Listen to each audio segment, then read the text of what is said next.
Hello friends, welcome back to one more video. ఇప్పుడు chicken Manchuria ఎలా చేయాలో చూసాం.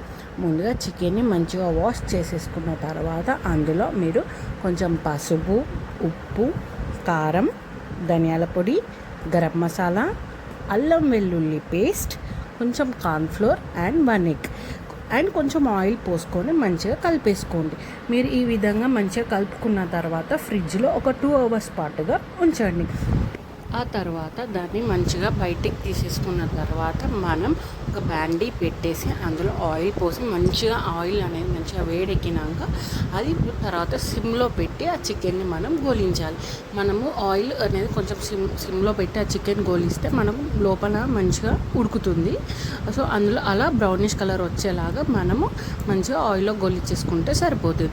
ఆ తర్వాత మనం సన్నగా ఎల్లిపాయ ముక్కలు, ఉల్లిగడ్డలు చిన్నగా కట్ చేసుకున్న పచ్చిమిర్చి, కొత్తిమీర అలా కట్ చేసుకొని పెట్టేసుకోండి. ఆ తర్వాత అన్నీ పెట్టేసుకొని మనం తీసుకున్న ఆ వెల్లిపాయ ముక్కలు, ఉల్లిగడ్డలు అండ్ పచ్చిమిరపకాయలు అందులో గోలనివ్వండి. ఆ తర్వాత మీకు వెనిగర్ ఉంటే వెనిగర్, లేకపోతే మా దగ్గర అయితే వెనిగర్ లేదు. సో అలా ఒక హాఫ్ లెమన్ అండ్ వాటర్ తీసుకొని అందులో మిక్స్ చేసుకున్నాం. ఆ తర్వాత మీకు తగినంత soya sauce and tomato sauce అందులో వేసేసుకొని కలిపేసుకోండి.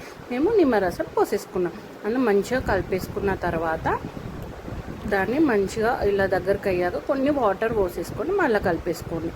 ఆ తర్వాత మీకు తగినంత సాల్ట్, ఎందుకంటే మనం ఆల్రెడీ చికెన్లో వేసాం, కొంచెం అలా సాల్ట్ వేసేసి ఆ తర్వాత మీకు టేస్టింగ్ సాల్ట్ కూడా ఇలా టేస్టింగ్ సాల్ట్ వేసేసిన తర్వాత ఒకసారి మంచిగా కలిపేసుకోండి.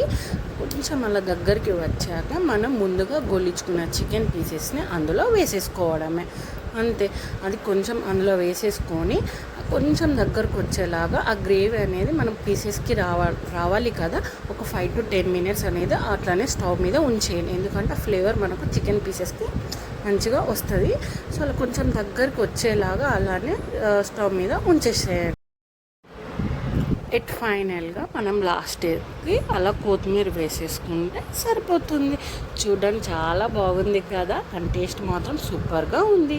Chicken Manchuria ready.